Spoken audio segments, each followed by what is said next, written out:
I remember growing up very proud to be Black, but I remember there was a time in my life, especially like around 24, 25, 26, where I really was saddened that I was a brown skinned Black man. Like I was like very saddened by it. I was like, I wish if I was going to be Black, I wish I was like a bigger Black man, like either a taller one, because those are the guys who Yeah. gets to save the day or gets to be like the hot throb. And then I remember I had a agent meeting with this pretty big agency in New York, and the guy sat me down and was like, "I brought you in. I think you're talented. I don't know what to do with you."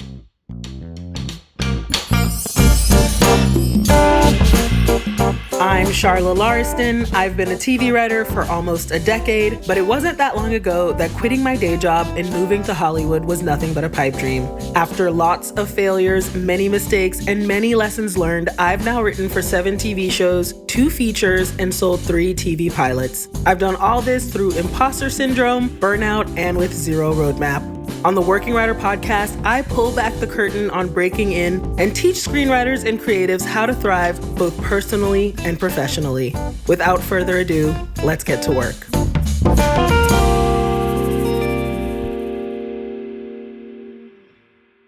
What's up, and welcome to another episode of the Working Writer Podcast. Thank you so much for joining me once again.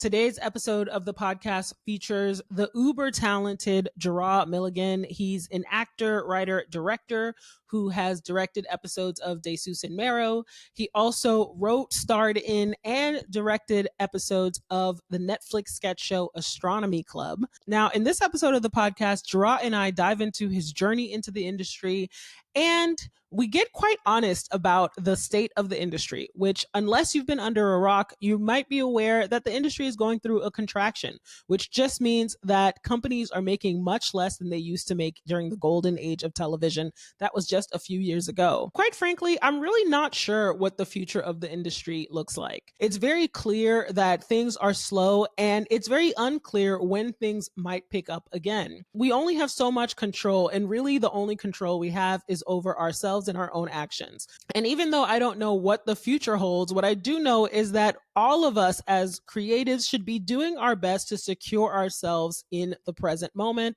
as best as we can and continue to work on our craft as best as we can. I hope you enjoyed this talk. Without further ado, here's my episode with Jerah Milligan. Jerah Milligan, welcome to the podcast. I'm so excited to have you. Thank you for having me. So I've known you for quite a while, but like so many other amazing writers and comedians that I know, we don't hang out. You know what I mean? No. And which is I sad. If I could hang out with everyone, how did we meet? I remember exactly how I met you. I was I interning? Yes, I was interning at the Upright Citizens Brigade in New York. And Get out. This is at a time. I don't know if you remember this. I remember it I don't. vividly because I remember going there because it was on both coasts. Like, if you're a comedian, you're supposed to go to this place or whatever. And I remember going, and I never had a Black person in my class. As a matter of fact, I didn't see a Black person on one of what they called a house team, period. So I didn't see one. But I remember I had to like swap my intern night, which was on Saturday, with like a Wednesday. And you and Shashir were hosting school night. School night. Yeah. And I remember I was like hanging in the back, and you walked up with Shashir and was like, "Hey, Black man, how are you?" Or like literally introduce yourself. And I remember that so vividly because I hadn't seen Black people. And so you did that, and I remember Phil Jackson that did it later, and I ended up meeting Rothwell. But it was like you were the first Black person to ever say hello at UCB. Hello, period. Black. I do that a lot. It was like I remember it. It was like a walk up, like hello. That's really like, funny. Hello, Black man, or something. And I was like, hello. Hey. Yes, because I want to be friends. Because I also didn't see many of us, so I was like, you know what? I'm gonna go up to any Black person I see and become their friend. Yeah, I have taken that. Like, to be true, I have taken that on almost every job I've had. Like, if it's even when I was at UCB, like when all you guys moved out to LA, like I remember walking up and like hanging around and like trying my best to talk to the Black people specifically. especially because in those comedy spaces, they do references of like songs and stuff. I'm like, I don't know these It's a songs, bunch of man. stuff we Like, don't know. yeah, I was like, I don't know this. Like, I like even out here, like I was at UCB LA and like somebody was making a joke and I was like, I don't understand the reference and why this is hilarious. And what's even funnier is that like I've grown up in predominantly white spaces. I really have. Even though I'm super Haitian, I always lived in like I always went to school in predominantly white schools, all this stuff. So I felt like I know whites, okay? I know white culture. I'm Yeah, in, same. okay? I know how to navigate. And then I get to UCB and we're doing these scenes and there are jokes that are way over my head that I just do not get. I don't understand the references. And I just got to a point where I was just like, what even is white culture? Like, what is it? And how come there's so much of it that I don't understand, even though I thought I was a student of it, Same. I was like, I used to watch all those shows. I used to watch the OC on purpose. I was like a big PRLer. I was like, I want to learn this music. But then when you get in the situations, also I realized some of the comedy, and it's not just UCB, but just kind of some white comedy, it's like more heady and talkative, where I feel like sometimes black comedy is we have jokes, but you perform that joke. It's like, Yeah. I'm not just gonna say a funny line. It's like I'm a fucking deliver that Your whole thing. body's in the joke, Everything. Yeah. But yeah, I remember But that. it's I remember not, when I met you. yeah. Yeah, I love that. I love that. I love that that's how we met. I think that's Yeah. wonderful. And for some reason, I assumed, I don't know, I thought that you had just been around forever, but that's how my mind works. No. My mind is just like, everyone's just been around forever. And that's how it works. I was new. That was like, matter of fact, I was so new at one point. At one point, I was like, man, I'm leaving this place. Like, I remember, I'm like, I'm out of here. And matter of fact, before I Why? was here, because you know what it was? It was one of those things where like I went to a predominantly white school, Yeah. but then I felt like when I met black people, I felt like I would talk to them, and I'm like, you guys are plaid shirt people too. I was like, we can like, no. I was like, you're tricked me. Like, I'm thinking I could talk to you about, like, I remember one of my good friends, Ray, was talking about quarter waters and something. And we're like talking about it. And then a friend of ours came over and she had no idea of any of these, like, what you would normally say is a black reference. But then she would start referencing the same white stuff that confused me when I was just Mm-hmm. among the whites. And I was like, oh, this is not just a ethnic thing. This is almost like a cultural thing. It's like, I'm from Southeast DC. You know what I mean? And like, you Yeah. may be from like the upper middle class. So I'm like, your Yeah. references relate more to them than me. We just happen to be the same shade of color. You're right. Maybe it's a class thing and not so much a race thing. Maybe that's I what it think is. I think it Yeah. might be because I'm like, It there's some might of my be. black friends. I'm like, I don't know what y'all talking about either, man. Yeah. Like, You're right. I think it might be a class thing. I think definitely working class yeah, right yeah, here. yeah, So if we coming from, and I mean I lived in the suburbs, but I like, we lived in like the apartment buildings. So yeah. like, And that's a difference, though. it's That a is a huge difference. It's a difference. class difference, 100%. Yeah. But so that's really interesting. So you're from Southeast DC. How did you make Yeah. your way to New York? Did you start doing any comedy in Southeast Oh DC my or? God. No, I think for me, I grew up in DC to a single mom, and we lived in an area at first that wasn't the best area. And I went to a Catholic school, but the thing is, the Catholic school was still in Southeast. So I was like, even though you had these kids in uniform, you still had like around the way kids in these schools. And for me, I wasn't the biggest. I was like definitely the comic book dude before comic books were cool.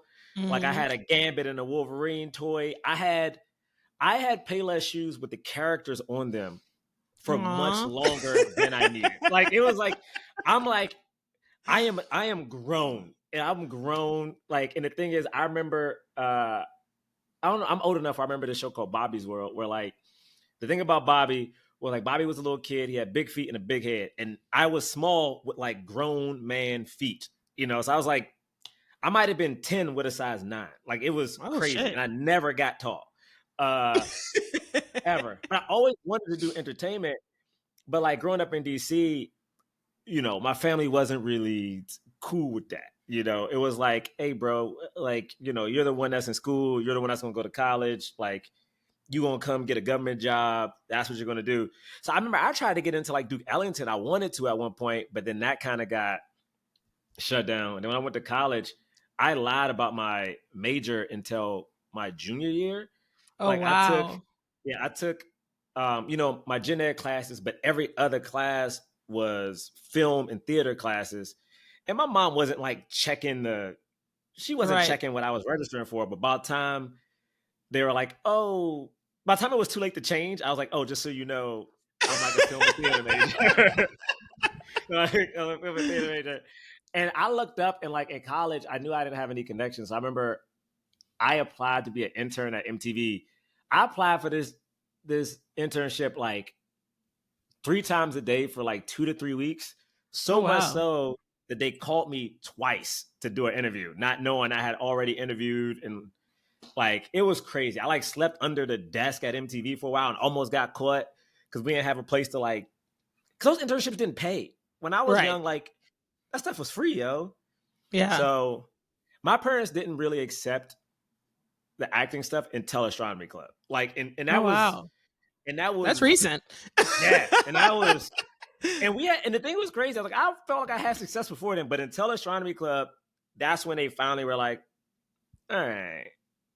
But then that all went away when the strike happened because they heard how much every actor who's not famous makes, and they're like, oh my God, are you poor? I was like, yeah, I mean, I wouldn't, like, God dang. I had cousins checking This in on fucking me. strike has like, got me fucked up.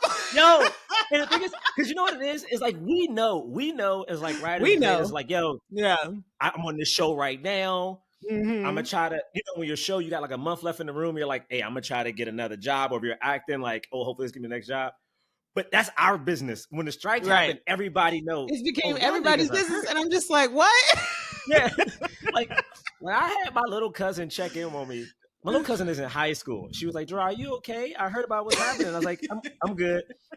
I'm good. Just let us know if you need anything. I was like, what are you gonna do for me? Like, what is happening? You're gonna Yeah? make me cry. Like, but think about Jerah, it. you're gonna make me cry.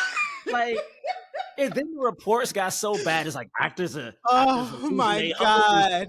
The writers Oh can't my pay rent. God. I'm They're gonna holding freaking them out. And cry. I'm like, that's true. The government didn't come and help us. Okay, they It's left us not out good. here. Yeah, we didn't get bailed out. It's No. not good. It's not good. I'm not happy. I'm not loving it. Yeah. Hell no. I gotta watch beloved Barack tell me his favorite TV shows and movies every year. Save me then, Barack. I know, Save right? us. Right? Oh my God. Oh my God, Jerah. That's the strike still like before. Look, I don't even know when it's coming out, but I'm gonna be honest. The strike's still striking to me. The strike is still. It's still striking me. I feel like I almost feel like we maybe should talk about it a little bit more because I'm just like yeah, I haven't worked since Grand Crew, and it is starting to get to me a bit. It's starting to get to me. Yeah, because most people I know haven't had work unless you. Everyone I know who's working right now were either on a returning show or got a room before the strike hit, and it's just like, and even some of those people, either their show just went away or their room finally is going. But like I haven't heard no new stuff like really coming through the ranks right now. It's like that's 100% it. Everyone I know is on that's working, which is 2 people, I think.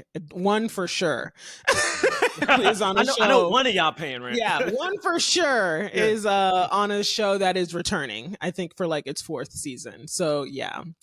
It's not, I'm not loving it. I'm in one of those moments where I'm just like, what am I doing? What am I doing? What are we doing? What is it? What's going to happen? My birthday was last week and I woke up in a panic, like, you should be doing something. Like, brother, I remember I woke up and I was like, I should be writing a thing or like doing a thing. And I'm like, but what's the thing? I was like, I don't know. Like, what's the thing? What's the thing? And who's gonna buy it? Yeah, nobody talks about it. Nobody talks about it. I don't know, Shaw, if you saw this, but there was an article that came out either late December or January, and it was in either Variety or the Hollywood Reporter, and it was one of those anonymous studio execs. I remember seeing it on Twitter and responding, being like, "This is the most BS article I've ever heard," and it was the studio exec saying they didn't get an influx of pitches and stuff that they thought the writers weren't ready. And I'm like, are you lost your goddamn mind? I was like, we weren't ready. I was like, everybody I know already had something they were ready to pitch before the strike. Like, we not ready.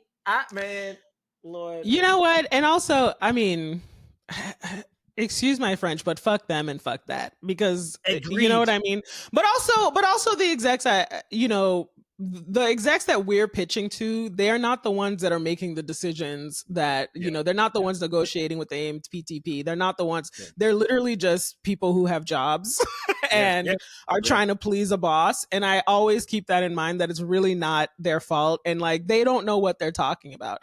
And any suggestion that like there's any blame to us at all is outrageous and is ridiculous and idiotic. So it's just like, forget it. But yeah, I'm having one of those moments. I'm trying not to make this episode about me at all. No, but listen, but I'm having a moment. I'm having a moment. I agree. Yeah. I've had a moment where I feel like, and let's be honest, because I try to do like the multi-hyphenate thing, is like I've had a moment where I've been helping more people with self-tapes and auditions than I've had. And I'm like, and now my friends, thankfully, are starting to book. And I would say what's this downtime, what it has taught me probably the most is how to genuinely be happy for people. Because at one point I'm like, because you know when you're happy for somebody, but you're like, I'm happy for you, but I'm trying to eat too. So I'm like, you get yours, let me get my thing. But it's been so slow. I'm like, I'm gonna just keep saying congratulations. Yeah. For like, the next couple weeks, and then hopefully I can get me a congratulations as well at some point. Because that person that you're congratulating probably has been waiting to book as well. So 100%. We're all in the same kind of boat. But one of the things that I'm really struggling with is not taking it super personal. Like not though. I don't know how you can, because this whole business is super personal, whether or not people make it seem like that. And it just feels like it's feeling like such a personal failure. And I'm really having to like, Charla, like, it's okay. You know what I mean? Like, I'm having a moment. It's not wonderful. I'm Charla, not loving I it. told my therapist yesterday. Yeah. I was like, I've been having nightmares. One, because I had a birthday, so I'm getting older, and I had nightmares about like what I've accomplished. And now in my dreams, I was telling my therapist yesterday that there's a voice trying to quell the stress because I haven't been sleeping so much. So it's like, hey, we're good. It's like subconsciously now, I'm like, it's been such a stress and such a, hearing you talk about fear, like that is the thing, because I feel like we are working, we are better than where we were, but also by this point, you're like, it should be consistent and not hard. Like it should not be hard now because you've done the stuff. You've done the network TV.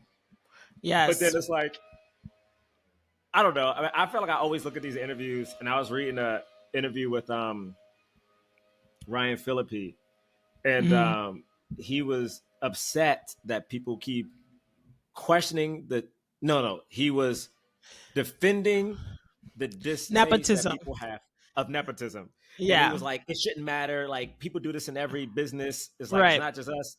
And I was like, well, I think it's different because Hollywood technically is big, but small, especially when it comes to writers' rooms or like directing or even acting, where you're like, oh my God, this person got on so young. Let me Google them. And you're like, God damn it. Your aunt ran this show. So I think for people like us, it is a true accomplishment, but it's also a thing where you've done the work. I feel like that's the thing. Is like, you've done the work. Yeah. I've proved everything I had to prove. Like, now just the door should be open. I was already in the door, baby. Just keep it consistent. I was. Yeah. That's exactly. We're speaking the same language. I'm with you. Yeah. But let's get back to you, Jerah. Yes. So you come from Southeast DC. You wanted to go to Duke Ellington. You lied about your college. I'm just reiterating where we left off. And then your parents, I think the last thing we talked about was that your parents didn't really think you made it until you got to Astronomy Club. So tell me about the trajectory. Like, how did you get from lying about school to Astronomy Club? That's a long trajectory, though. I know that. It is, but it's so weird because, like, I truly didn't know anything. I remember being in high school, we had like counselors, and the counselor was supposed to set you up for like colleges and stuff. And I remember there was this one girl in my class who actually ended up doing a cameo on Astronomy Club. She was like really known for being like this well-known dancer. So she was going to like the Philadelphia School of the Arts or something, was a college. I remember being like, oh, this is an art school. So I didn't know about Juilliard. I didn't know about Yale. I'm my family didn't have a computer for a while. Like I didn't get a computer. Like I'm not that old, but we just didn't have a computer. So like I didn't know what schools, I didn't know colleges did that. I didn't know you could go to an art school specifically. So once I got out of college, a roommate I had, we got teamed together my very last year. His uncle was a producer who produced music videos with Chris Robinson, who did he did a bunch of music videos. He did ATL. He directed that. Oh, cool. And my roommate was like, I'm gonna move to LA. I had never visited LA. I just knew if I went back to DC, I was never getting out of DC. So I ended up moving with him. We moved deep in the valley. I'm talking about now living in LA. I was probably an hour outside of LA and had no idea. Idea. And we were living it was two of us in a 1-bedroom, but then some people in my college were also trying to test their feet with LA. Then we had a third person in this 1-bedroom.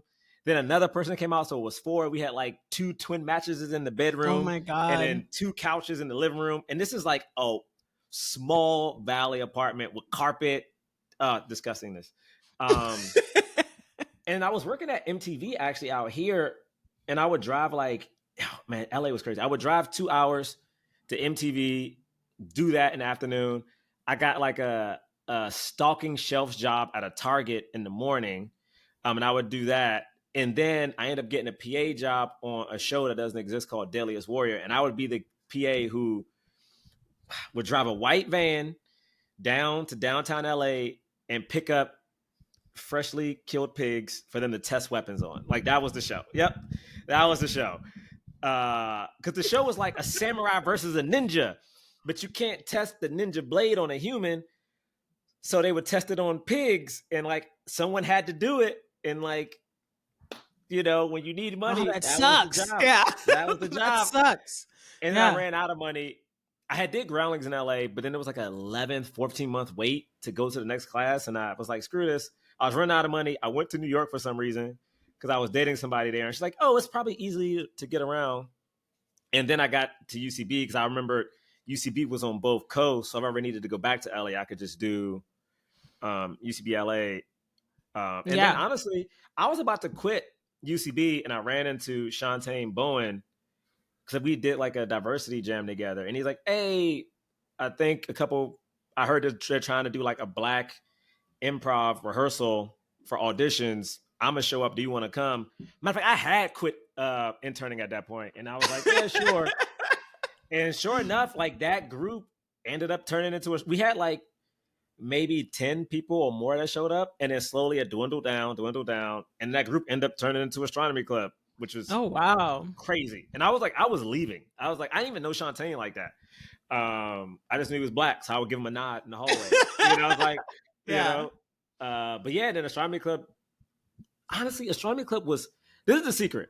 People may not agree, but I'm gonna be honest. Astronomy Club was very big at UCB, but I think the thing that helped Astronomy Club was James III, John Braylock wanted to do a podcast, and that podcast got big. So when we started doing Black Men Can't Jump, we started doing stuff with Comedy Central, and then because of that, and then it was a combination. It was because of that, then I wanted to do a Black History show because I saw there was a team called Witch, and they did a Halloween show. I'm like, we Black, we got to do a Black one. And then that show got really big.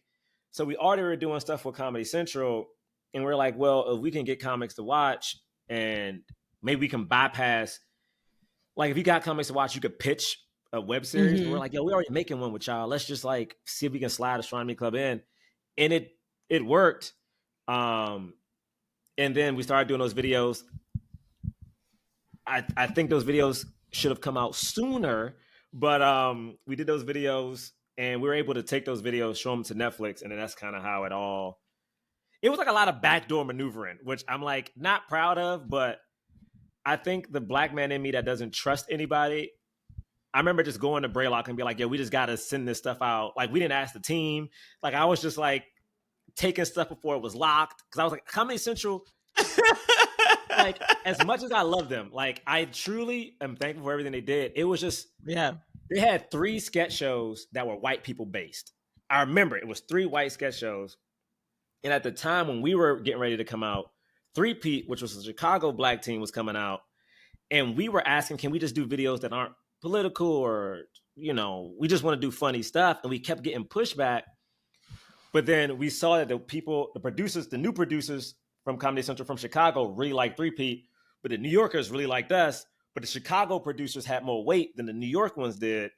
And then all of a sudden we saw Three Pete's videos and like they were like just fun, silly stuff. And I remember thinking, I don't trust this situation. There cannot be more than two. We don't live in a world where there can be more than two. And so I just started taking footage and like housing it and sending it to a producer who ended up helping us. But it sucked because I was like, yo, you could have had a renaissance. You could have went from like Crow Show, Amy Schumer, Key and Peele to like Three P, Obama's Other Daughters, Astronomy. Like you could have done the new thing, I think they had Alternatino on at the same time. I was like, we could have the new school, which was diverse, but we all came from stage, so it wasn't like we were being handed anything. But man, those times. Damn. Yeah, but it was a lot of backdoor stuff. I kind of love the backdoor maneuvering. I actually think that that's kind of the only way to get anything done. I truly agree because I think I don't know, and maybe times have changed, but I think when I got out of college, I'm old enough to remember when there was no black guy on TV. Like I remember getting out of college, the only black guy on TV was Tristan Wilds, and he was on 90210 as the adopted dude from the hood. Then Michael B. Jordan got on Parenthood as the hood dude dating the white girl. And that was it. Like they weren't in movies. Like no one cared about diversity. And so in my mind, I'm like, the only person that's going to look out for us is us. And I'm happy we did that because I remember even the producers and our reps at the time were like, Comedy Central's going to give y'all a show. They're going to give y'all a show. And I remember Braylock and myself getting on a call with our reps and like, it was a fight. I remember being like, hey, I know y'all have trust in them. We need to set up another meeting. Like just what if Comedy Central says yes, I will be happy to cancel it and take the heat. I was like, just put another meeting on the books. And they end up doing Netflix just to like shut us up. And me and Braylock happened to be in LA when X Mayo did a show. One of Braylock's old friends ended up working for Kenya Barris. Kenya wanted to find a sketch show. And we're like, oh my God, the team is coming out in like a week and a half. Like, and it just worked. But to me, it worked because, no offense, we didn't listen to the white people telling us everything was going on. Like, it was like, and I kept being like, no, y'all don't, it's not going to be okay. Like, it's not, like, you have to, yeah. And it was a fight, yo. Yeah. It's one of the things that I find extremely frustrating about like the rep artist relationship is just sometimes their lack of kind of like, I don't even know how to explain the words. Like, you know what it is? I think there's sometimes I'm like, do you know how the business works? Yes. But also to me, that depends on like the rep a little bit. Sometimes to me that I agree. It's like, do you know how the business works? But also I feel like if you're a person of color, you know how the world works. Like, I feel like women know how that's it, Jerah. It's like, we just know. Like, we know how the world works. You can't put all your eggs in one basket. That's literally the most obvious. That's the first lesson you learn coming out the womb. It's like, no, not for me. And every time, and not the thing for is, me. most reps are white. It'd be either a white man or a white woman from the suburbs. And I'm like, your life is going to be different from mine. Also, what I tell my reps all the time is like, yo, you guys have multiple clients. I know, like I talk to y'all on a regular basis, but you guys will eat if I don't. Like, period. Exactly. Like, I know you don't want that. You will eat. Like right now, they eating because they got other clients. Me, I'm over here eating like oodles and noodles right now. You know what I mean? It's like I remember that there was so much optimism and like faith in Comedy Central. I remember it. And I was like, no, because me, John, and James right before that had sold a show to IFC. And this is the writer half of it all. It's like we had never sold a show before. We didn't have a lawyer at the time for various reasons. And we were just excited to sell a show. And we agreed to a deal, which was just awful. Like it was four of us, me, James III, Braylock, and then our writing partner, James Carr. And we sold like an anthology. I guess you would call it a sketch, but it was like an anthology series. And it was supposed to be 8 episodes. And they hired us to write it as one person. So 4 people as one single writer, which I think now you can't do, but we agreed to this deal. And you know what IFC, the beauty of them was like, hey, if you write the pilot and they like it, they will pay you to write the whole series, and then the series just goes. Uh, so you know, we made it through that one process of writing the pilot. They liked it. We wrote the whole series, and then while we were writing the series, Astronomy Club starts to go. So like we would do Astronomy Club in the morning, and then come back at like we'd take an hour break, come back at 6, and do punch ups till midnight, and we did that for a month. But by the time we were done, IFC went out of business. So we were like, oh crap. And then on top of that, once they went out of business, it was like AMC, like everybody wanted to make their own studio to pitch the stuff because of the Netflix thing. And they're like, oh, AMC wants to take the show on and make it be one of their first shows they pitch. And we just wanted the show back. We were like, that's cool, but like, we just take it back. We're like, no, we can sell it. But almost every meeting we went into, they were like, hey, why don't you just put it on AMC? And no one ever had an answer. No one from AMC ever had an answer of like, just say we don't do comedy or something. I don't know. Yeah. But so we were doing that while Astronomy Club was happening. And, you know, I think all those things were just like lessons on how to work with friends. Because I think on Astronomy Club, it was 8 people with quote unquote equal like footing. You know, like, you know, if Mo wrote a sketch, technically we all got credit because we all are in it. Like if Braylock wrote one and it hit, you know, we all got it. Like I think James and Shantae wrote a sketch that made it into like Vulture's funniest sketches of the decade. But like it was one of those weird things where you learn how to write with people while not offending a friend. You know what I mean? Interesting. Like, because we had such a short amount of time to write it that this is a lot of people's first time in writer's room, the first time like doing this kind of thing. We were doing it fast. We had to have the 8 people in the Astronomy Club to approve it. We had to have like Dan Powell and his team approve it. Then we had to have Kenya's team approve it. Then we had to have Netflix approve it. So it was like to get a sketch on, it was all these different things. And also we're actors as well. So you wanted to make sure you had screen time. So, you know, some people only wrote for themselves, but then you can't. Interesting. They would do that. You had to write for somebody else because that person didn't get nobody writing for them. It was a lesson. I think it was a lesson that was good to have, I think, you know. Interesting. Yeah. Let's take a quick break, and then when we come back, we'll keep talking about Astronomy Club.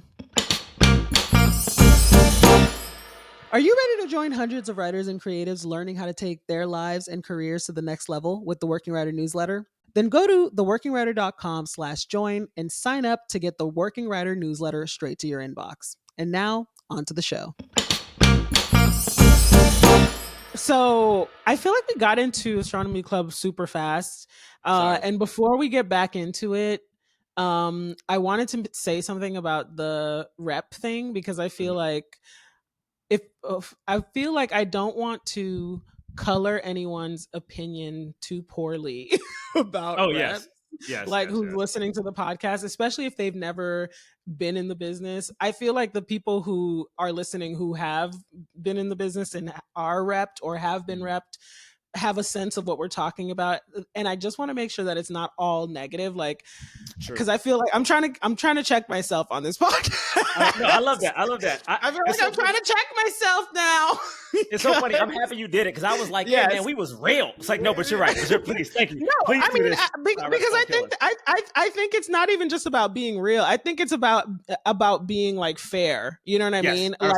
Like presenting something as not completely negative, which is like they are useful and they are helpful, but I think that they are useful and helpful in ways that is not really explained to you before you get a rep, like, and how much you have to do, you know what I mean? Yeah. Like as much as you were like, you know, advocating for yourself, speaking up for yourself, pushing, hustling, like you continue to have to do that. It's not like you just get to sit down and now your rep is hustling for you.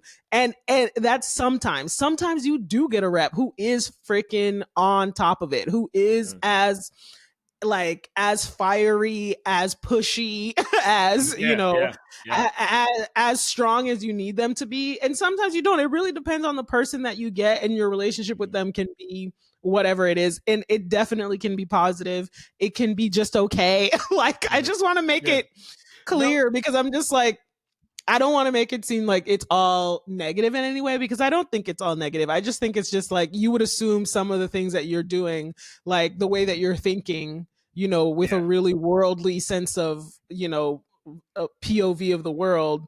Your rep doesn't always have that POV of the world, yeah, so that's really it. yeah.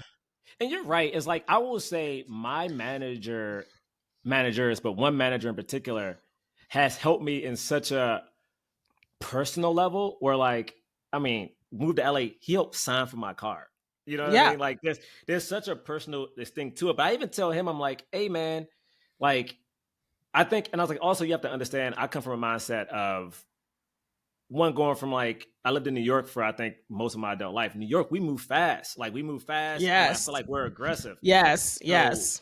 That's the me, other like thing. Once you come to LA, it's a different pace. yeah. Like, And so I'm like, but the New York pace is the actual pace of the world. It's like the yes, I pace that you agree. need to go, Yeah. And so when I talk to him, I'm like, hey man, just so you know, and also I think it is I do think it is a being black thing, whereas I'm like, hey, I just need you to know that like I respect everything you do, but I will never let up. Like only because I feel like I'm not allowed to. I'm like, we had to have that discussion. I was like, I know you're working hard, but the only reason I'm doing certain things is because I'm trying to assist because I think it's a team. But also I genuinely know that, for me, for instance, and I can't speak on anybody else in the Astronomy Club, but for me, that show came out and it almost came out in a vacuum a little bit because that show came out the same day as Marriage Story, the same day as The Irishman. So when it comes to like, my friends who may have had a one season show on NBC or ABC or Fox, that still feels different where like it almost feels like there's way more proof that that show existed because it was on network, even if it was on FX or, any other network. 100%. So to me, I feel like as thankful as I am for that show, to a certain extent in my career and life, I don't think it's helped me in a way that I thought it was going to. Um, Especially when you got to like, especially sometimes you take a meeting and they're like, "Hey, did that come out?" I'm like, "Yeah, that it came Yeah. out. It came out a while ago." Yeah, we had good reviews, but Yeah. it's like so. So I am very conscious of that, but I also say if you have a good rep, I think the beauty of my reps is that I am very I don't know. I'm a creative man. So there's some days where I'm like manic, where I'm like, yo, this didn't get done, that didn't get done. This producer Yeah. over here is pissing me off, and they're very good at like one is very good at talking business to me, and one is very good at like I always say managing me, which is like Yeah. calming me down off of Yeah. ledges. Like I'm Yeah. leaving the business. I'm about to go. I Yeah. remember one time I said I'm about to go start a farm. I literally said that. Who Yeah, I'm hasn't gonna wanted start to a go farm. start a farm? I used to say I'm gonna go live in the forest. Yeah, listen, I'm out. Like, Yeah. it's cheaper. I remember saying, about one manager, I was like, man, do you know it's cheaper just to get a farm in Texas? No, in Arizona. I was like, he's like, but it's so dry. You can start a farm in Arizona. It was just it was a dumb argument, man. It was so dumb. But Oh, that's real. That's real. I feel like I have a few questions for you now. please. But well, first of all, I want to comment like on you talking about releasing Astronomy Club, which is an amazing feat. 8 Black people. I don't even know how many people are on Astronomy Club. Yeah. Is it 8? Is it Eight. 17? Yeah. Eight. Just a bunch of 8 Black eight Negroes. Good God. Oh, eight. um so 8 of you guys did a feat. You got a show Yeah. on the air. You show ran it essentially, even though Yeah. a lot of you guys didn't have writers Yeah. room experience. You acted in it, you know what I mean? Like it's not a small feat what you did, and it really kills me to hear that it feels like it came out in a vacuum. um I started reading this book called Death of the Artist. I forgot the name of the author, but he's talking about the basically the way that the business the business has changed under our feet, Mm. and how basically it's really really difficult even as a working artist, because we're working writers, Yeah. and we are the we're experiencing the brunt of the business changes that are happening under our feet, and we have so little control over what happens. And a great point that he made was that it's like, yes, okay, we have the internet, we have all this access to make things, but do you want amateurs making things, or do you want people who can devote the lion's share of their time to making professional art? And it's like, yes, we're gonna have a lot of stuff, but what is it? Will it be good? Like what are we gonna have access to? So I kind of feel like, like Astronomy Club, a great show, is one of the casualties of this change, that this thing that was supposed to be like, you made it, you can show your parents, hey, look, this is what I've been doing this whole time, I have a job. Yeah, it worked. It all worked out. Yeah, for like a second. Yeah. Yeah. But it's one of those things where I think, though, I don't know why I'm like in a black mode, but I do think it's a testament to what Black people go through. Like for me, for instance, when the show didn't do what we expected it to do, it almost felt like, all right, that's cool, we can keep trucking. And I think, my parents, at least my mom, she used to work, she was a big activist. So she worked in DC, she worked for Marion Barry. Like she was very like gung-ho about like, if you get knocked down, get up just one foot in front of the other. Like her big thing was like, you can take a baby step, just one foot in front of the other. And I think that's what Astronomy Club was. I think, it came out so quick. And, to me, the beauty of it is that we had an opportunity to like have a premiere, not like one of those like crazy, crazy fancy Netflix premieres, but they did throw us a party at Netflix and our peers got to come out. So it was like, I remember people were sending guest lists and like, people were like, oh, we should invite, Issa and this person. I was like, I would love that. I don't know her, but I got friends who like did comedy in basements with us in New York who now live in LA. So I just invited all those people and they happened to show up because it was a big deal for them. And I think that little bit of hope is so cool because it helped with the next show. So it helped with like the HBO show and like what not to do and what to do and, how to keep pushing. I think it would have been better if it hit harder, but also we got to make a show. Like it was us and Black Lady at one point. So we're like two Black shows that I was like super proud of. I don't know. It's one of the things I do like to sit back and just say that was cool. I think we as creators, I don't know you feel this way, but if I achieve something, my mind instantly goes to the next thing. Like you could hear, I got the job, it's greenlit, and I'm instantly on to what's next, something else. Yeah. Or like, how do we make it work? What's the thing? Instead of just like, let's open a bottle, or like, yeah, 100%. Let's enjoy this. Celebrating the wins. That sounds like your therapist helped you with that right there. Oh yeah. I've been through four therapists. And one of the therapists was so cool, but then I realized at one point she was like younger than me, and I was like, I remember the day it switched for me. I was like, I got to get a new therapist. I was like, I remember thinking, if I was on the street, would my therapist think I was handsome? I don't know why that thought came up. I was like, does she think I'm handsome? And the moment that happened, I was like, I got to get a new one. So now I have a Black man who is super helpful. Yeah, got a Black man. This is exactly a storyline that was on Grand Crew. It was that serious? Noah. Yes, it was that Noah was attracted to his therapist. And he ended up switching to a Black man. I had to get a Black man because I remember, and again, I hate that, but I feel like every time you get a good therapist, you always want something. If you want this therapist to be your mom, or you want this therapist to be your dad, or like your best friend, so we always put stuff onto them. But I remember I wanted a young therapist specifically because I had a much older therapist, and I was talking about Hollywood stuff, and she was trying her best to get it, but I also felt myself like reserving to the older therapist, not wanting to say certain things. So like I wanted a young person who gets social media and Hollywood. But then she almost got it so much. I was like, I felt like I'm talking to a friend. But I was like, I don't want the friend. I need guidance because I'm losing my goddamn mind. That's hilarious. And she got hotter to me. I was like, this is all bad. This is all bad. Like, this is all bad. So now I have a imagine being a therapist and being too hot for your clients. Well, I will say this. My ex would be okay with this. Me and my ex were going through therapy, and we ended up getting a referral to a couples therapist. And I would let her comment that couples therapist was so utterly attractive that I would not say anything. And my ex would go, "Oh my goodness, your hair is so beautiful. You are so gorgeous." And I'd just be sitting there like head down.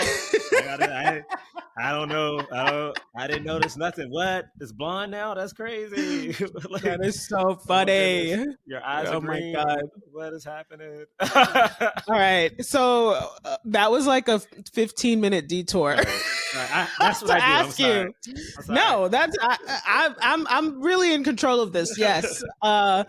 So I wanted to ask, like, what was the timeline from, like, we're gonna get back to Astronomy Club, Okay. but what was the timeline from leaving DC to getting Astronomy Club? Like, how Oh long my did that God.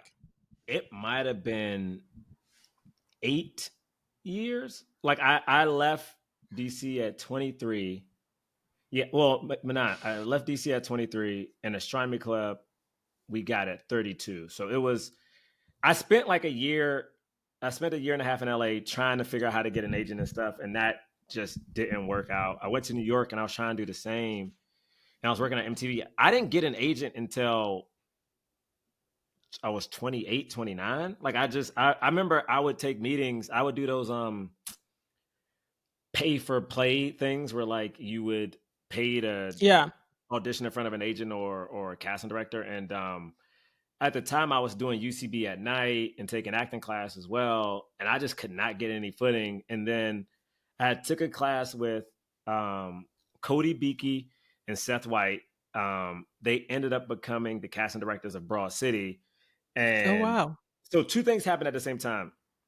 I took that class with them, and then like a matter of fact, what's crazy is before Astronomy Club got together, I had quit. I used to work on Wildin' Out with Nick Cannon. I was like, man, screw it. I'm gonna give LA another try. So I had quit. Wildin' Out, and then we end up getting on a team at UCB maybe a week later. Like I already had the person I was living with in LA. He found the apartment. And then when Astronomy Club got put on as a team, like 2 days later, I ended up booking like my first acting job without an agent, just from doing this class. And one of my friends from DC who has nothing to do with Hollywood, man, this might have been all in a month. Yeah. He has nothing to do with Hollywood. He's like one of my best friends, was like, hey, remember that girl I dated in college? She now works at a school. This school has, it's for inner city kids. They're having a talent show. Someone dropped out. They have a theater director, an agent, and they wanted like a starving artist, like a person coming up. I go meet who would become my future agent, who would become Astronomy Club's agent, or the agency Astronomy Club would be with. I just met him, and I was just so cocky because Astronomy Club became the first Black house team out of anywhere, and I had booked Broad City by myself, so I was like feeling it. We ended up working together, and then everything kind of slowly came into pieces. But it was a struggle, man. It was I don't know. It was one of I remember, and this is probably the worst thing. Not I remember growing up very proud to be Black, but I remember there was a time in my life, especially like around 24, 25, 26, where I really was saddened that I was a brown skinned Black man. Like I was like very saddened by it. I was like, I wish if I was going to be Black, I wish I was like a bigger Black man, like either a taller one, because those are the guys who Yeah. gets to save the day or gets to be like the hot throb. And then I remember I had a agent meeting with this pretty big agency in New York, and the guy sat me down and was like, I brought you in. I think you're talented. I don't know what to do with you. I don't get if you're funny or if you're like dramatic. I see you do both, but like, you know, whose career would you want? And I think I said like Shia LaBeouf because there was no Black person out yet. And he's like, Oh, yeah, well, that person's interesting. white. Like, that person's white. What, like, who else do you have? And I was like, well, technically every other Black famous person is older. Like, I can't say a Denzel because Denzel is clearly like 40 or 50 at the time. And he's like, yes, I don't get what you do. Are you like hee hee ha ha funny? And then he goes, and I never forget it. He goes, you're handsome, but not leading man handsome, but not character enough looking to be a character actor. So I don't know where you fit. And I don't know, man. Like that hit me Woof. in a way where I was like, okay, all right. Like I didn't know what to like. All right, I didn't know what to do. So it took me a minute, man. It took me a minute to get rep. It was crazy. Damn. That must hit your confidence. This is one of the reasons why I don't fucks with acting, because I don't think I have the emotional strength to Listen, I deal with whatever they're I going to say. it is hard because I go back and forth with it because that was the thing I liked doing. But even now, I am the guy who will get really far on an audition, and then either someone famous will book it, which to me I get makes sense, or I will find out once, you know. And actors, if you listen to this, I understand what I'm about to say is going to sound very privileged. It is getting to a certain point where you're getting callbacks and you're getting to like producer director sessions. But sometimes I get to those positions and I'm hyped because I'm like, you're there. You're like, you're in the room, you see the producers, you got the network there. And then there's been 2 times I've left and found out that the part I was auditioning for was written for someone else specifically. And they already signed their papers to like test, basically meaning like if they get the job before I go in. So I'm like, so why not let me go in here, man, if you knew it was for Yeah. somebody else?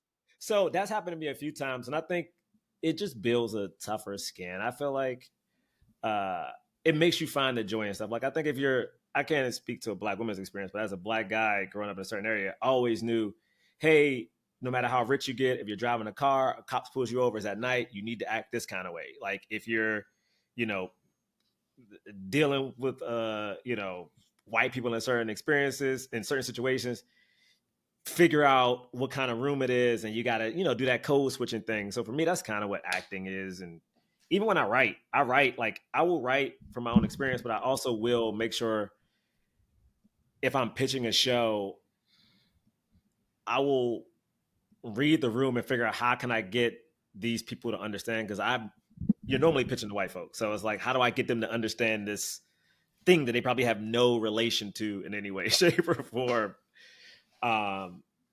So yeah, I think that's a skill Damn. people need to learn. I find it really sad that we're in 2024.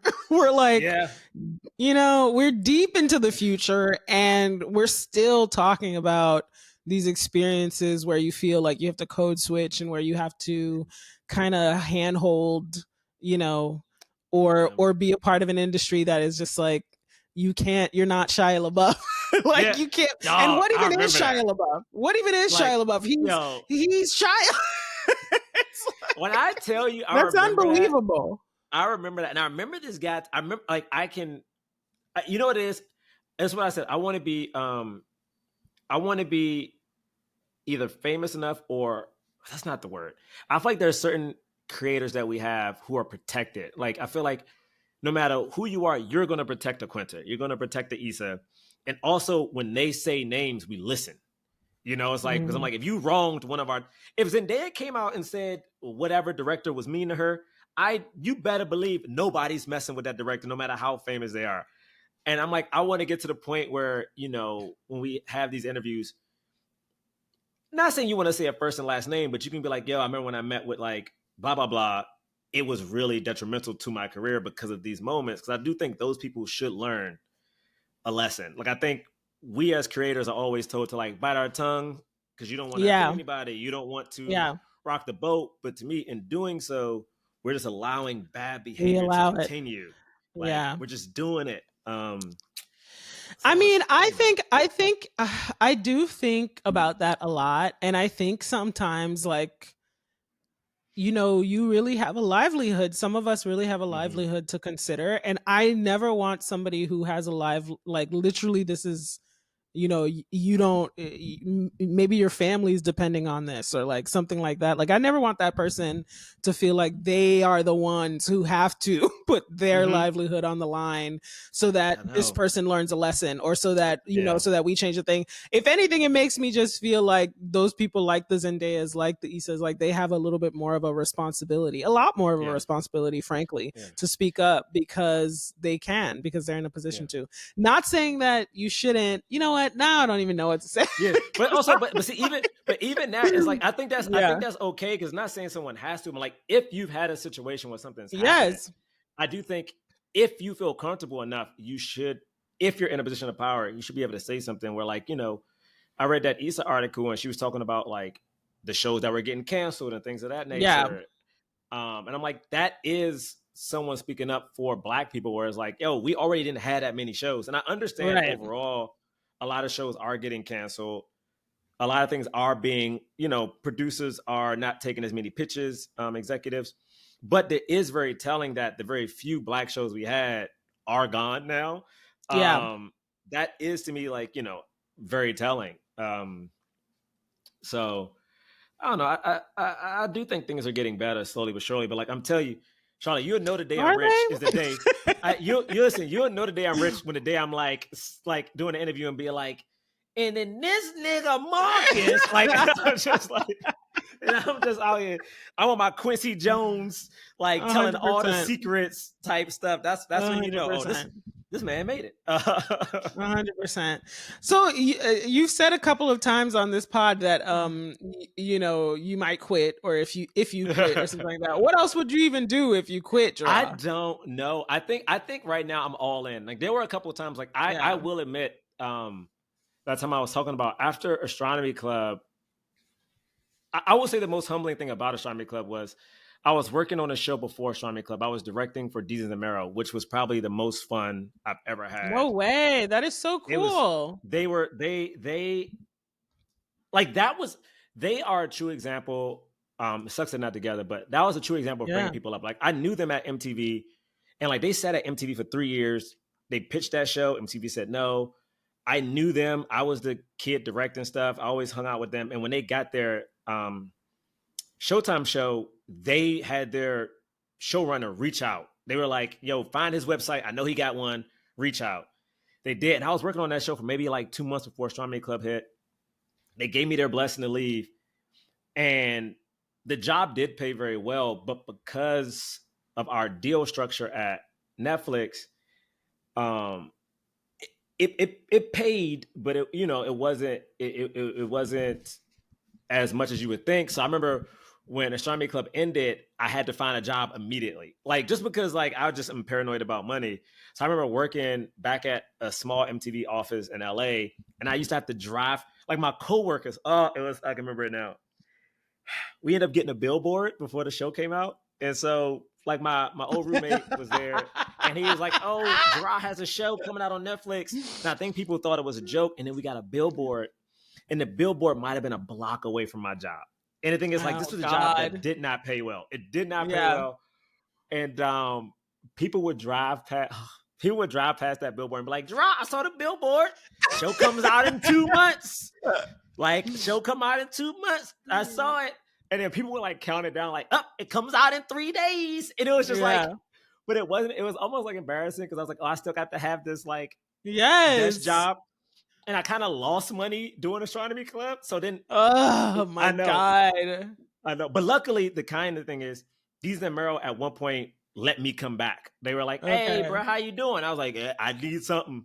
So they were very kind. But I remember working that job, Charlotte, and like, our boss at Viacom came in, and I guess it was the first time she drove in this direction. And she saw it, and she was like, did I see your face? Was that you with you had the wig on, right? Because I had a hot top face. Like, that's you with the wig. God. She was like, cute, and just walked away. And I was like, oh my God. God. Oh my God. You've been through it. You learn so much, man. I just remember You've being been like, through it. Oh my gosh, man. But you know what? I'd be happy to, like, honestly, I would do it again. I'm like, it was fun. We were on set. I still got friends. Some of my best friends in LA right now are from the crew. Like they're the crew who we hired. And because we didn't have that much money, we hired people who became union on the show. And that was like a really good feeling. Yeah. So like a lot of people got their days from the show. And I was like, honestly, man, if anything, you helped all those. And there were a lot of people of color. So it was like, yo, man, that's cool. Like, I was like, that's cool. Okay. Our DP was a black dude. Production designer was a woman of color. I was like, yeah, man, we did something. We did something all right. You know? I love how you just like, casually mentioned that you directed episodes of Desus Mero. Yeah. I did a good amount. I directed 3 or 4 of the sketches on Astronomy Club. Like, directed some of Desus Mero. I was lucky enough to direct the sketches on Yvonne Orji's latest special. So I've done like, Oh, very cool. yeah, like I've done some good directing and I feel pretty good about it. It's just one of those things of like because it's sketch, I feel like sometimes comedy, I guess we see this with the Oscars. Comedy is loved and is needed. Like you need comedians at your award shows, you need us around. But sometimes I don't think it's valued. Whereas, like, some of my Yeah. music video directing counterparts have been able to finesse that into narrative jobs where people always come to me like, I mean, but it's like sketch comedy. I'm like, yeah, but sketches, we dipping out of genres a lot. Like Yeah. we have a beginning, a middle, and an end to everything we have to do, and we have to do it That is at a, crazy. So, but yeah, I mean, again, like Astronomy Club was a lesson learned that helped with HBO. Like all those things, I think now I'm like, oh, these are things I now know what to do, what not to do, what to fight for, how to fight for it without coming off as an angry black man, which I didn't know before. So, yeah. What was the HBO thing? Was that the mystery show? Didn't you have like a Yeah. mystery show with like Yeah. Shantae or something? Yeah. Which again happened randomly. Like Shantae had this idea that he wanted to do. And at the time, Astronomy Club was trying to figure out, should we do something? And it was my fault. I kept telling him to pitch it to the team, even though like it would have been better suited for a smaller group versus like an 8. Because at one point when it was for Astronomy Club, we were talking about doing kind of a Reno 911 kind of situation. But he Okay. wanted more of a narrative kind of show with improv in it. And we were writing that show. Oh, Netflix was crazy. So like when Netflix finished filming, some of us stayed in LA for a little bit just to like, I don't know, take a meeting and see if you wanted to move. But me and Shantae started working on this show. And after Astronomy Club was canceled, some of our teammates did an interview, which to this day, I will defend them doing that interview. I thought it was fine. I thought no one said anything disparaging, but I think the issue was that they were honest about their experience. And I remember waking up the next day because I feel like the execs would always email me. I woke up to like text messages, like, what is this interview y'all did? Why did y'all not tell us? And I didn't know anything about it. Like I had no knowledge of it till I was text. And again, the interview, they were just like, hey man, this is what it was. This is the experience. This is how fast it went.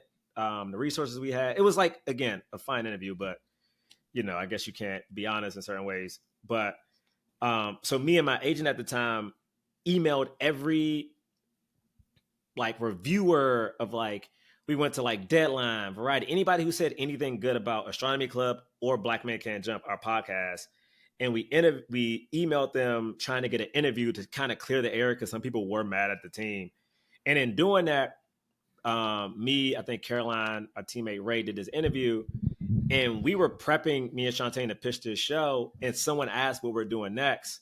And I was able to say, oh, me and one of the teammates, Shantae, are getting ready to pitch like a comedy mystery show called Sherlock Homies. And because of that freaking interview, before we even did an outreach to like set pitch meetings, HBO and HBO Max had found our contact and emailed, like, we want to hit a pitch. So we took the show out. We got 4 or 5 offers. We ended up going with HBO Max. Wow. Yeah, it was pretty cool. It was cool. And the thing about that pitch that was so cool about it is we had no celebrity on it. It was just like, yeah. The pitch for that show was we wanted a show that was just funny for funny's sake and that we could put a bunch of funny people in, like we'll have the main 5 detectives, but since it's the case of the week, we just wanted funny people. Or like, I remember at the time, I think I was like, oh, it was this girl I knew of named like Io. I knew like Phoebe Robinson. I was like, we have like friends we can just throw in here just in a funny spot. And like, they were really receptive to it. And we started developing that show. And HBO notoriously has a long development period because they will ask all the questions, but honestly, it was fine. So we pitched that, sold it in 2020. And in 2022, we filmed a presentation and stuff. But timing wise, I think I'm like the exec killer or something. But timing wise, a merger happened. And then before we could physically deliver the show, the merger happened. Our executives all were gone. They shifted, yeah. And we kind of knew it was coming, so we were trying our best to get it in as fast as we could. But like the merger started happening around the time we were filming. We filmed in my old neighborhood in Harlem, which was dope, like near my old barbershop. So like We just had a bunch of black people stopping to ask what was going on. It felt so good Damn. to like have a black cast of varying like backgrounds. Like we had Afro Latinos, we had like, you know, like just basically a bunch of different black people. And we filmed in Harlem. And it was cool because the execs who were all white were sitting outside, and you would just have black people walk up like, "What y'all doing?" Yeah. Green light that show. Who I gotta talk to? Like at one point, this lady who was a security guy was like, "Whose show is this?" Yeah, tell them give this show a go. So much so that the exec was like, "Did y'all hire her?" I was like, "Nah, man. That lady just walked up on us." That's so funny.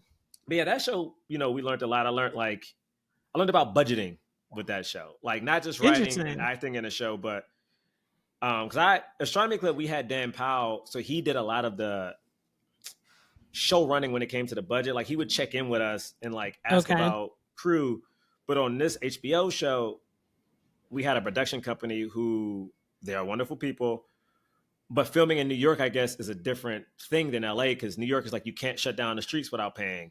We had fake cops, so if you have fake cops, you have to have a cop for every cop in a fake uniform on set. It was just like a lot of things, and so I learned where the money actually goes. And instead of filming for 4 days, we filmed for 2. And I was like, I would have just wrote for 4 instead of writing a pilot. And also I learned, you know, in doing that, next time I would not cut most of the jokes. I think in trying to get the script down to 11 pages for 2 days, we cut a lot of jokes out, which is not a thing I would do because we had a lot of really talented comedians that like, I just wanted to see them go. You know what I mean? Like, you know, like we had a cast that you're like, I know y'all can just go. So much so that most of those cast members, again, are like some of my best friends now, which is crazy. Yeah. But damn. Lessons. But lessons. You know. But what? Even during that show, I was still paranoid. So I partnered with someone else, with Dion Cole, to pitch a show to Fox because I was scared about the HBO show. Even though HBO was lovely, I was just scared. So I was like, I need to know something's cooking in case this doesn't go. Is that fear or just smart business? I don't know. That's just smart business sense. I think it's smart business sense. Thank you. Because right now the Fox show did not go after the strike, and I'm like, oh shit, I did not have a backup. Like now I'm like, there's no backup. Yeah. What do we do? So I kind of want to know what do you think made the Sherlock homies such a powerful pitch? Because 5 offers is amazing. Yeah. It's excellent. I will say when it came to that show, it was so thorough. Like we practiced that pitch, I mean, maybe 8-10 times. And like I kind of done every pitch after that the same, where it's like you know, we have pitched the reps and then we will like open it up, like producers we know, like you know, other agents that aren't our agent, and just like I will pick that thing apart. So by the time we did that HBO pitch, it was smooth. It was like and also now we pitch via Zoom, so you can kind of have your like pitch script up. But like, I mean, we had our thing color coded. I knew when I was coming in, when Shantae was coming in. I knew like when I would joke off of something Shantae would say, and we also kind of left it malleable, but we just knew we had every answer for that pitch. Like it was just one of those things. And I think the thing about that show was, even if you didn't understand the pitch sounded fun. Because I kept telling him, I was like, our goal, I remember telling Tana's like, yo, we don't have any celebrities back in this. We don't have any big names. So the only thing that can sell this show is the show just being fun. And so our pitch was just a fun pitch. It sounded dumb. Like you could see execs laugh. Like, for instance, Shantae was good at a punchline joke in a pitch. Like he could get that out. And I was really good at making white people feel comfortable. So it's like, if he said a joke that was so hood, I could take that joke and like explain it with another joke. So it could be like, he could say something like, because it was set in Harlem. We had a joke about the big, our bullies, if you will, were like hoteps. You know, it was like, anytime you walk down the street, the hoteps will fuck with you. Which I think is a very New York, I think they now are like all over Venice. And people didn't know what a hotep was, you know? And I was like, so I would go in and be like, just imagine, you know, a black man dressed as a ninja who don't like white people, black people, hate skinny jeans, you know, like he just hates everything. And it's like, you know, it just made it very palatable.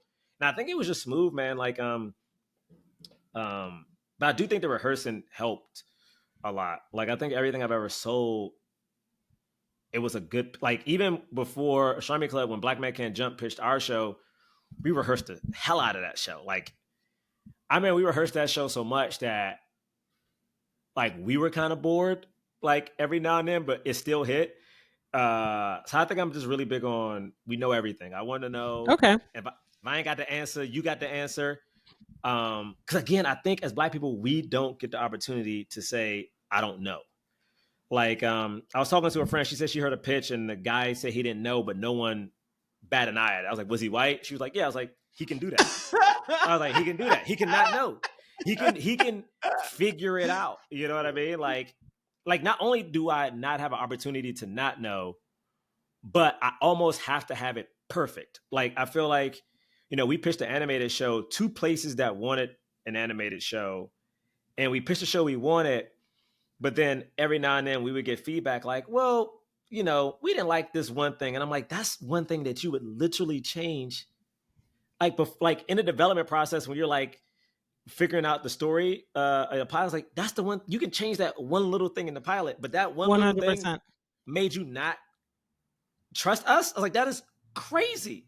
And it happened twice. And I was like, we don't get, or in my experience, we don't get the opportunity. So I'm like, let's be tight. Like, I'd rather you hate me during this practice than us not get this show. Yeah. So yeah, that was a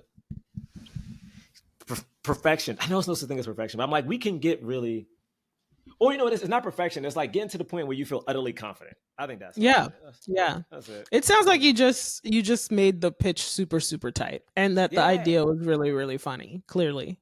Yeah, I mean, it's one of the things I've learned when you do those shows. It's beautiful because you get that deadline or that whatever article, and then you get to work with these execs. So it's like, you know, you get the phone number of the head of HBO, which is like crazy. And it's like, oh, this is cool. And I think that's one of the things, because you get those holding deals, so you can't really go anywhere else. But I do think that experience of having one-on-one FaceTime is better than being able to like go all over the place, I think, in my opinion. Damn. I mean, Jerah, if no one said it to you yet, you've had a really amazing career. You know, for where you've come from and the amount of time that you've done it, and to learn the development process, to advocate for yourself the way that you have, like, you've really killed it. What do you have to offer to the community, to the if you're homies? If senior writer, I would always say, hey man, you've done enough. Just relax. It's going to figure itself out. If you're a new writer and you're scared, I think just trust. I think for everybody, you just trust is going to get better, because I think you got to trust in your talent, because I think you may get to a point where you're competing against people who have different resumes than you or different backgrounds. But at the end of the day, your voice is different. Even if it's that weird thing, I feel like everyone has that weird thing either their friends make fun of them for, or like the thing you're like, no one's going to know this. Someone's going to know it. Like, someone's going to latch onto it, and that will be the thing that sets you apart. So it's like, just trust you. It's hard to say when people are struggling, but I promise to God, it'll keep you through. It'll keep you going. So that's what I've been saying. I would just say for everybody, just trust in yourself, because it's going to be very stressful. But at the end of the day, every quirk and every weird thing about you is the thing that sets you apart. I think that's the biggest thing I've learned, is like everything I thought was a disadvantage for myself, be it background, race, like what I grew up with, all end up becoming a part of like the voice of what I can do. Is like, can talk to hood dudes, can talk to somebody in Beverly Hills. I can talk about sneakers. I can talk about superheroes. You know what I mean? Like, I think that's the thing that I can kind of pull off, but everybody has a thing. So just trust in your thing. Damn. Thank you, Jerah. In it. Time. Thanks for having me. I was stressed about coming on here because I hadn't been on a show in so long. Well, I hope you enjoyed that episode. That's all I've got for you today. Until next time, get out there, get to work.